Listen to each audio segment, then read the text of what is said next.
template to Notability. And then once we do that, we're going to go to Notability, and here it is. Now let's look at all the things we're asked for. First, a photo of our element, how it looks to the naked eye at the macro level.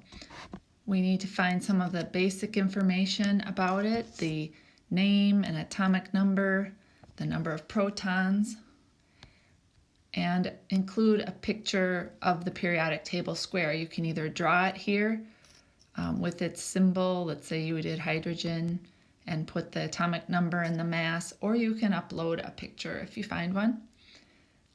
Then in a resume, oftentimes we include our strengths and any awards we've gotten. So for strengths, we're going to think about what are the properties of this element. Remember that properties are how things look and act.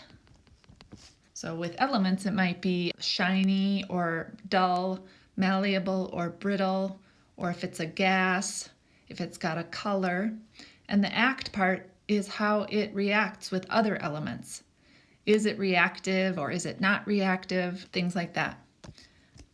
The awards here, what makes the element special? As you're researching, just make note of something that you find interesting about this element. Maybe it's something it's used for, maybe it's something about how it was discovered.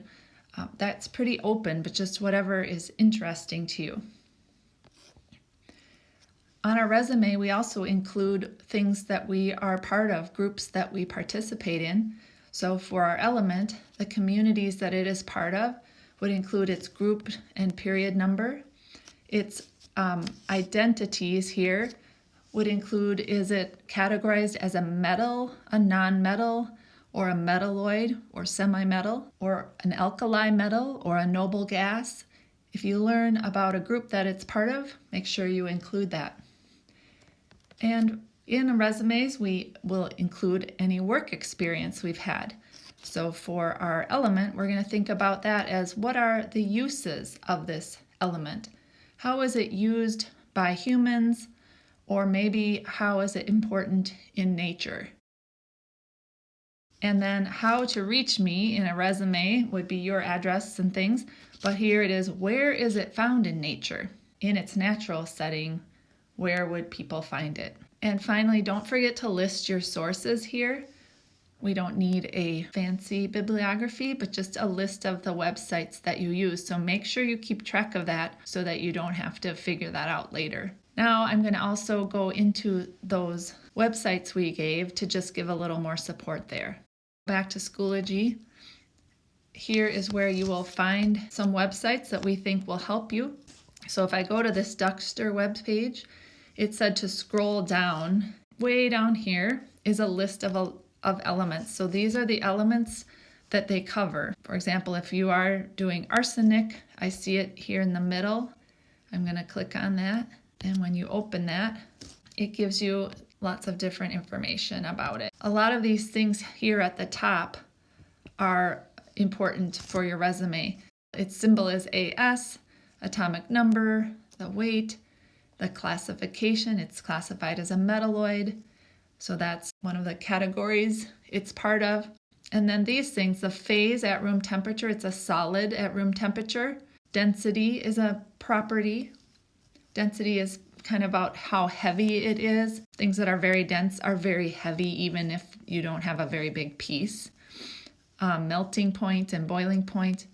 But also you see, as I read on, characteristics and properties might describe the color and things like that. So that's the Duckster web page. It doesn't have every single element, but it's worth it to check this list. Chem for Kids, the second one here, only has elements 1 to 36. After I tap Chem for Kids, it brings me here.